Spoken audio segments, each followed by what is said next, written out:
The Wavelength of Oblivion, date November 4, 1963. They call it the Black Signal, a name that started as a joke in the lab, a mocking label for what we thought was nothing more than strange interference, an anomaly picked up by one of the new satellites. But I can no longer laugh.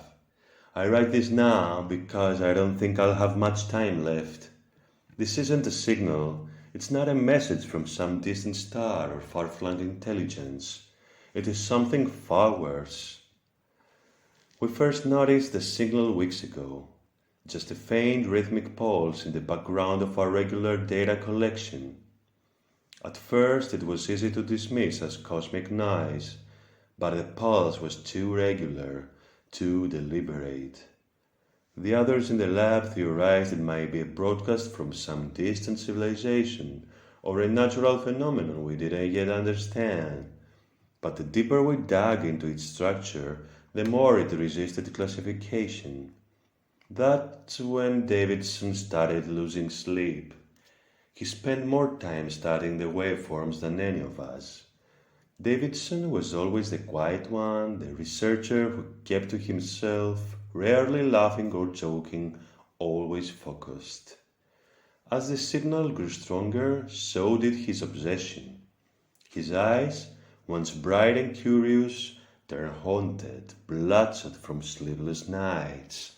He muttered to himself, running equations over and over, looping the signal through new algorithms as if he could force it to reveal its secrets.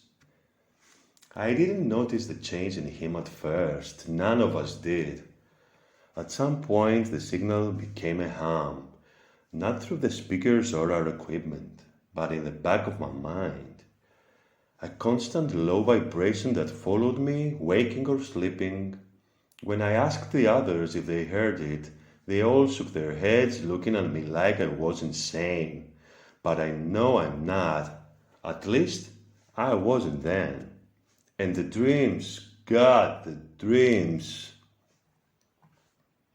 They started as disjointed images, flashes of impossible landscapes, distorted space where stars bent in on themselves, and strange alien shapes right through the void. Every time I closed my eyes, I saw more. In my dreams, I was there, in that place, not space as we know it, but a twisted version of it, dark, cold, and broken. As if I were glimpsing a universe that no longer existed, but still refused to die. Davidson had those dreams too, except he didn't resist. He welcomed them. And that was when he started talking about the signal in ways I didn't understand. The signal isn't a message, he said. It's an echo, a voice from the universe that died long ago. His theory was absurd, of course. The kind of idea that would get left out of any serious scientific discussion. But Davison wasn't laughing. He believed the signal came from a place that no longer existed, a universe that had collapsed in on itself, its last breath caught in a fabric of our own reality. It wasn't long before he stopped sleeping altogether. I caught him in the lab late at night, poring over his notes with a wild intensity, muttering about geometry that didn't make sense, equations that shouldn't be possible. He had started scribbling symbols that I didn't recognize, shapes that seemed to hurt my eyes the longer I looked at them. He spoke of fractured time and bending dimensions as if the signal was showing him something far beyond our understanding. But it wasn't just showing him, it was changing him. The others dismissed Davidson's behaviors as a side effect of sleep deprivation, but I knew better. The signal had gotten inside his head, it was using him. And now it's using me. I hear the hum constantly. It's not just in my head, it's in my bones, my blood vibrating with a rhythm that matches the black signal. Last night, I tried to turn off the equipment, tried to sever our connection to the satellite, but when I got to the lab, Davidson was waiting. He looked like a ghost, pale, gaunt, his eyes glowing with a feverish intensity. He wasn't Davidson anymore. I don't know what he's now, but it's not the man I worked with. He stopped me before I could reach the controls, his hand gripping my wrist with inhuman strength.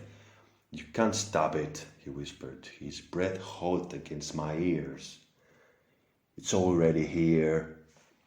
I felt a pull then, a gravity, not physical but mental, like the signal was drawing me in, warping the space around us.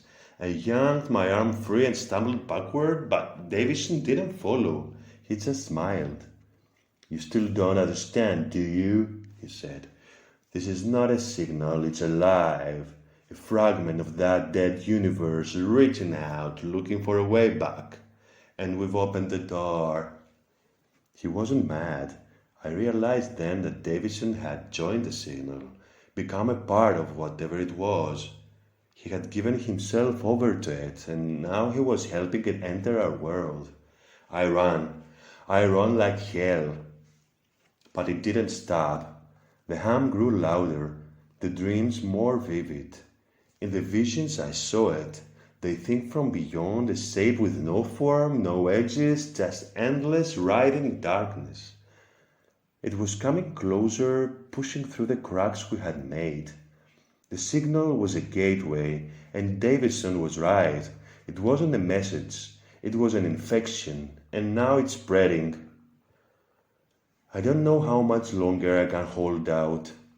The lab is sealed now, but I don't trust the others. They don't hear the ham, but they will. The signal is inside the walls, inside our minds, and soon there will be no stopping it. I tried destroying the equipment last night, but Davidson found me again. He didn't speak this time. He just stood there, watching me, that same sick smile on his face, his eyes glowing with the light of a black signal. I think he's waiting for me to break. I have to try again tonight. I have to destroy the transmitter. If I fail, the signal will spread beyond this lab, beyond our town, and it won't stop. It will pull us all into that dead universe, and whatever lives there will finally have a way in. If I don't succeed, whoever reads this, destroy everything. Don't try to understand the signal. Don't try to study it. The moment you hear it, it's too late. The signal is a trap, and the thing that was Davidson will stop at nothing to see it done. I can't think straight anymore. My head pounds with a hum. I'm seeing things even when I'm awake now. The walls of the lab shift, twist in ways they shouldn't, and I think I saw something move in the corner of my eye. God help me. God help us all. The black signal is getting louder.